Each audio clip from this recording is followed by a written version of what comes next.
billionaire you know is Sudhir Ruparelia. Okay. I want to try and find at least. Do you dismiss that Mr. Museveni is not a billionaire? Is a billionaire? Mr. Museveni, who earns 3 million shillings per month salary, and gives part to his. No, to his if you say Mr. Museveni is a billionaire, then I will take him to court because he said he earned 3 million. When does he amass wealth to become a billionaire?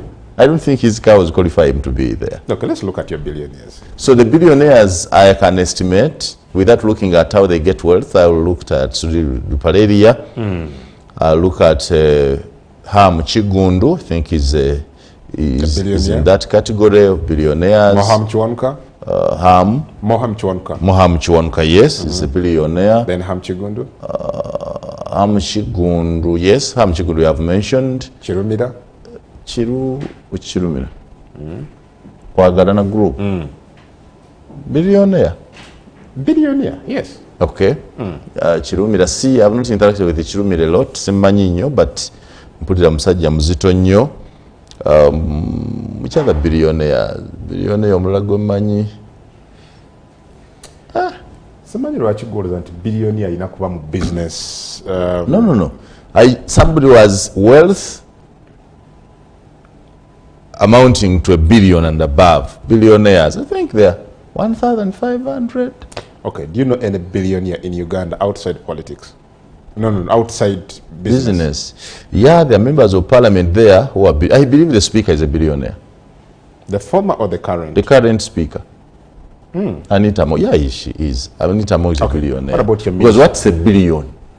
If she can buy a 700 million Mercedes-Benz for the husband on his birthday. How do you determine who is a billionaire in this case? The report should tell me. I think a billion means somebody who has either 1 billion stuck on his or her account, because if that's the case, somebody whose wealth, if estimated, is a billionaire. If that's the case, then I think we have more than this. You have more than those ones.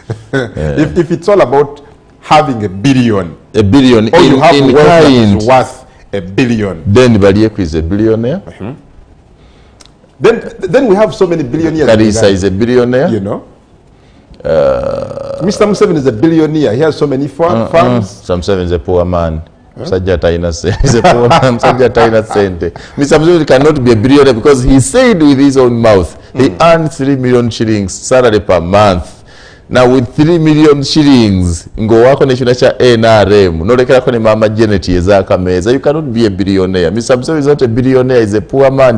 He does not have that money. No, he's not a billionaire. You know, his cows can come out. No, he's not a billionaire. Let's just look at what this report says. The Africa Wealth Report 2023 says the number of dollar millionaires in Uganda. Dollar millionaires. Now, this is dollar millionaires who become shilling billionaires. Exactly. Okay, keep reading. Dollar millionaires in Uganda grew by 45% from 940 in 2022 to 1,500 this year. The report looks at individuals' net investable assets. Individuals' net investable assets. Cash and listed company holdings. It looks at individuals' net. Chemicals, Katongole is a billionaire. Yes. The Kabaka is a billionaire. Yes. Kabaka Mutabi is a billionaire. Also Geriani. Madivani is a billionaire.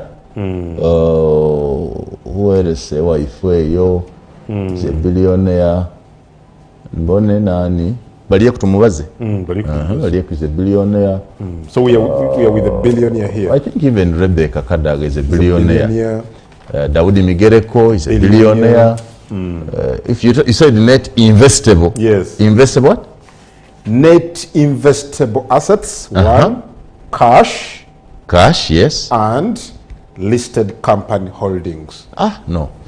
Migereko is a billionaire. Now we continue there. We have Nabeta.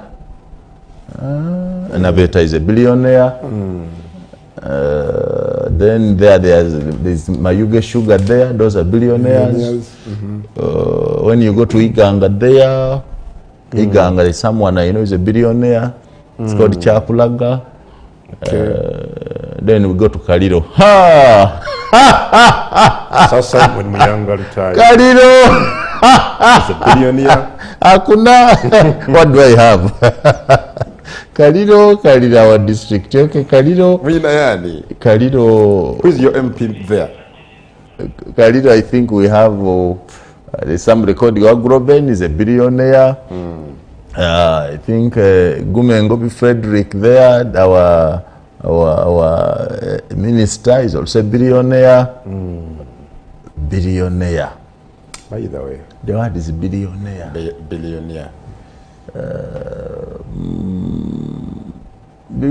I think all our cultural leaders are billionaires. All our cultural leaders, save for the ones of the new kingdom. What about religious leaders? We also need to talk about. Yes, religious leaders. You think Pastor Kakande is a billionaire. Senyonga is a billionaire. Bujingo is a billionaire. Hasn't become a billionaire yet. Bujingo, sure. Mama, Oyasoloza $2.5 million for a land in Kavule. He's already a billionaire. I think they're talking about billionaires of wealth, with wealth and cash, without looking at where their sources of income. Because it's net investable. Net investable. Yes, they're that. I think even Bobi Wine is a billionaire. Yeah, Bobi Wine. What about Dr. Besigye? Musajja watu mutuleke namwe Besigye talina sente shali you live my president ngazi luda musajja watu sitwage muubya myaka 20 takola. Besigye does not have any business talina kyakola. Besigye is not a billionaire in Uganda. Ask a very straight question. Do you know any Ugandan cabinet minister, at least someone that has been a minister for 10 years, cabinet minister, that's a billionaire?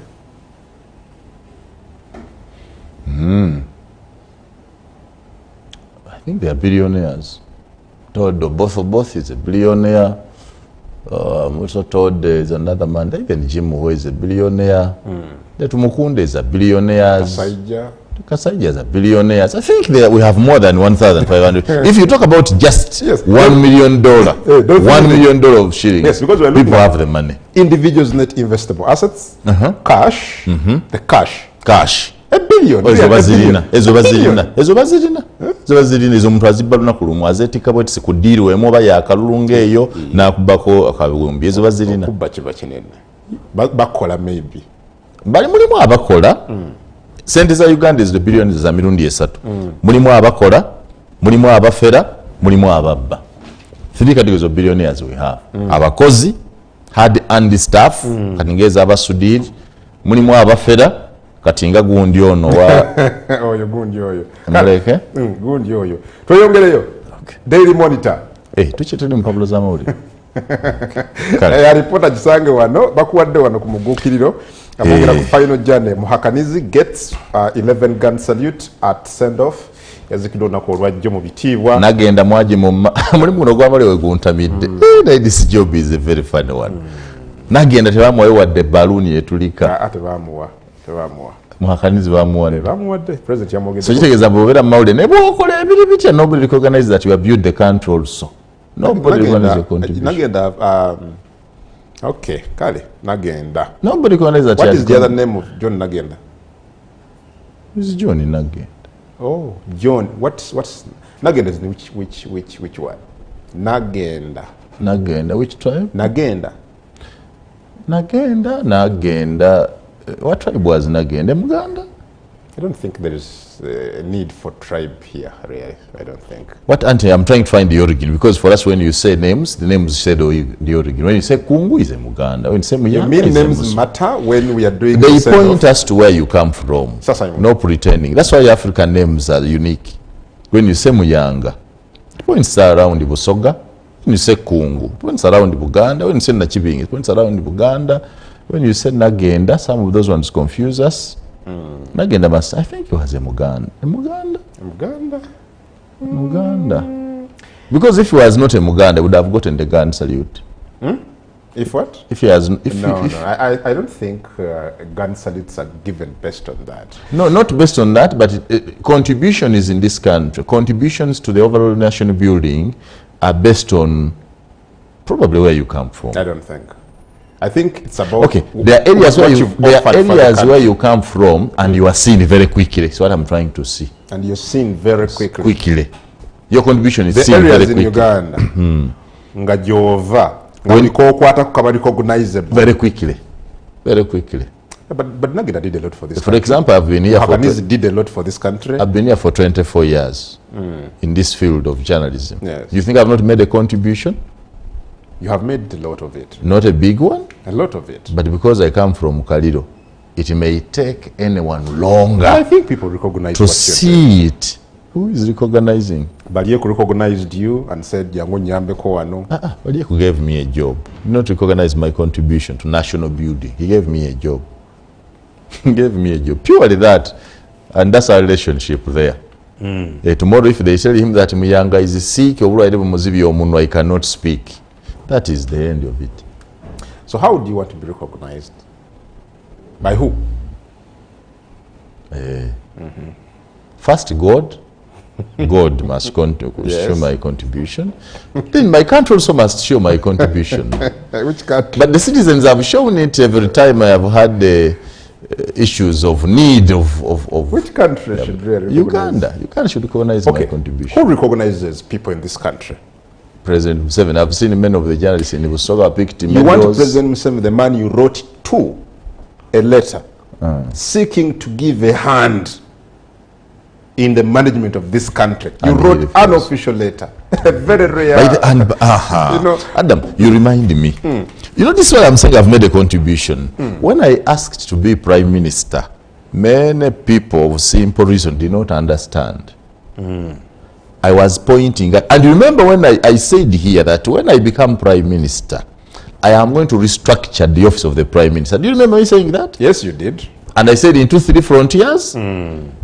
I said one frontier will be for administration, another one for resource mobilization, another one for resource allocation. All that is contained in your letter. You remember I said that in my letter. I said, okay, I had even put names that this group.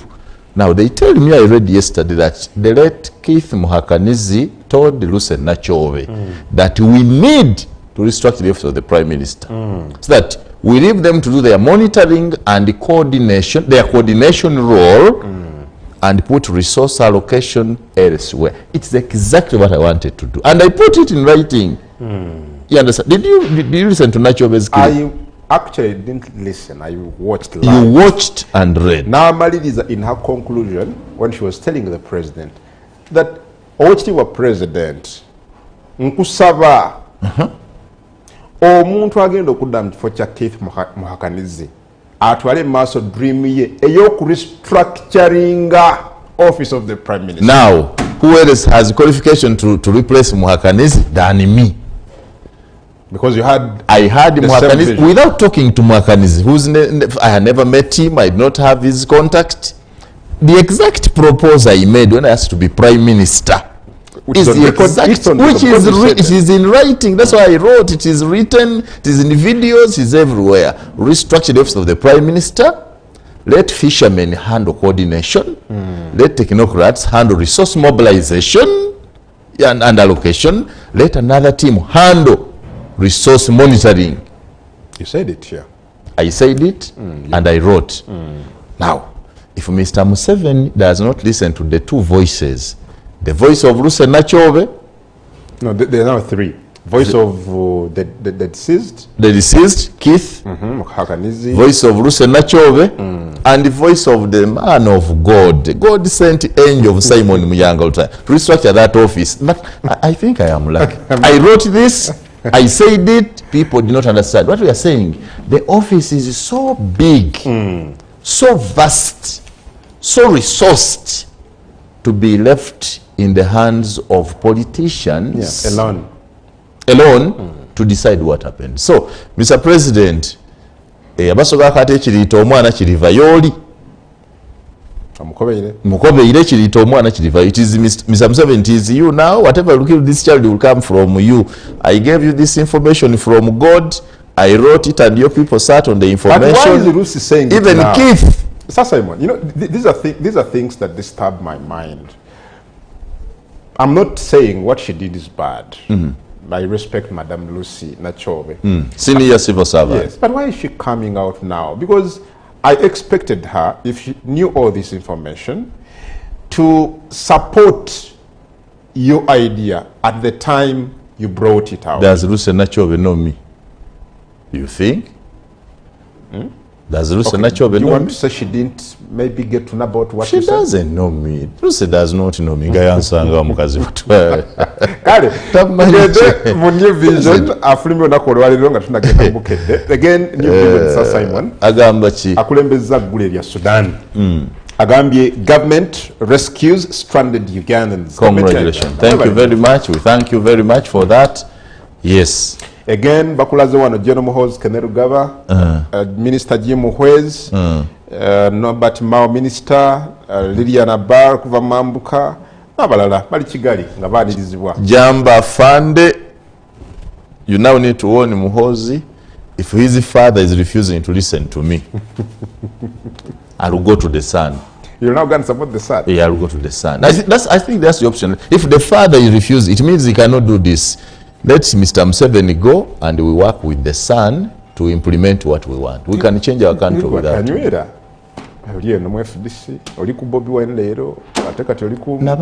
Nabadde ku Bobi Wine. Twogere mazima. Nabadde ku Bobi Wine nze muyanga.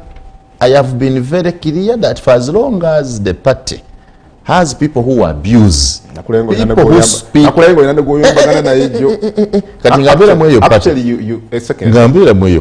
followed your tweets.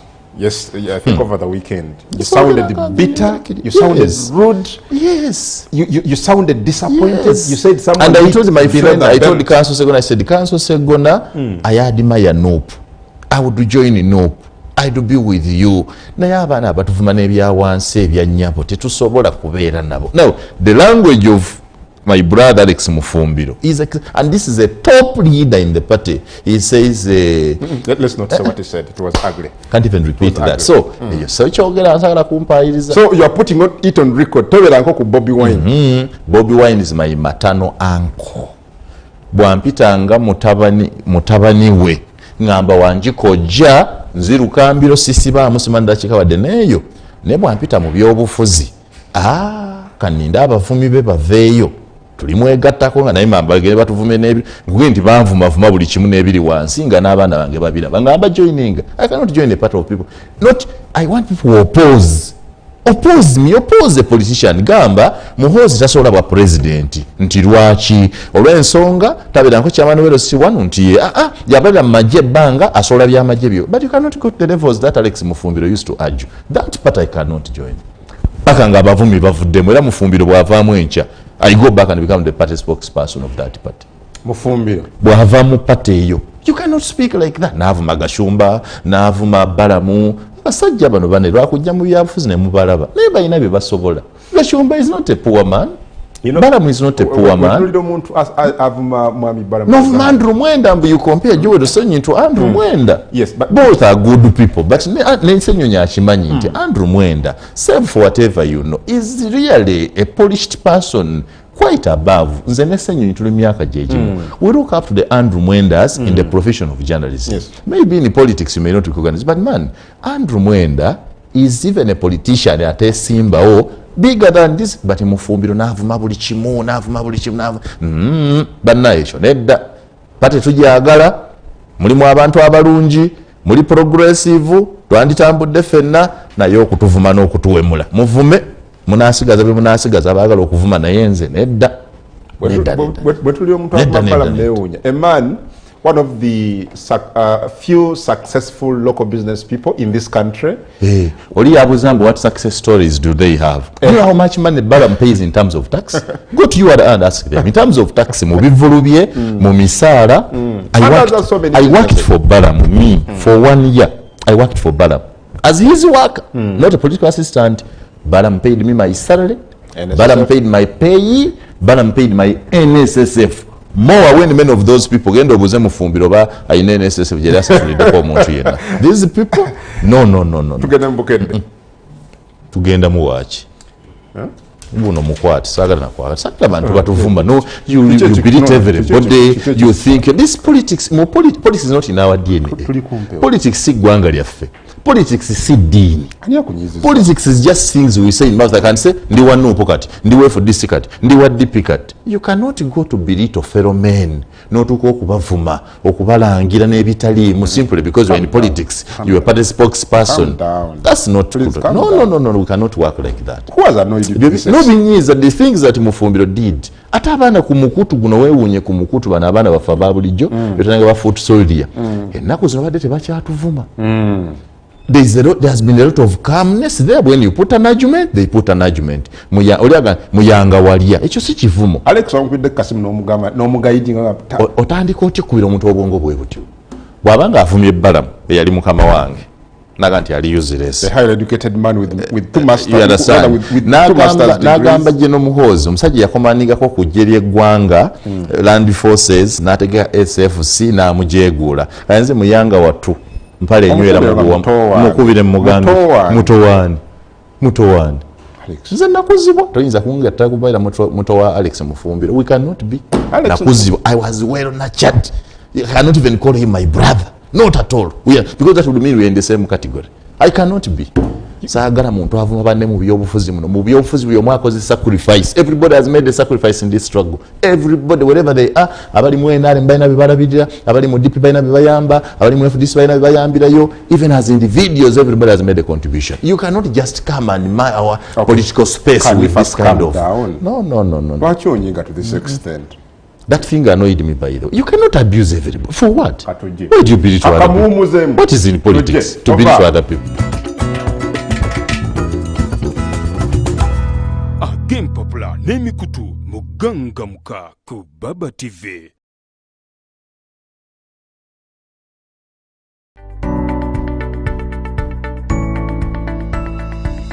Enoni Baba TV obusoga bulaire. Smart City kye kigambo ekikwatira ddala ffe bye tuyayaanira ng'ekibuga nga KCCA okulaba ng'ekibuga kyaffe kituuka ku mutindo ogw'ensi zonna. Smart City y'enjogera gye tukozesa naye nga mu kigambo ekyo kikwatirwamu vision yaffe, mission yaffe, values zaffe nga KCCA. Tugamba tulina okubeera ne technology akola mu kibuga nga tulina apps abantu basobola okufuna ebitwogerako nga KCCA mangu. Tulina okola digitalization kubanga eyo ensi zonna ebibuga byonna gye biraga. Nga Smart City tulina okubeera ne infrastructure, enguudo, drainages, amataala, obutale nga buli kimu kiri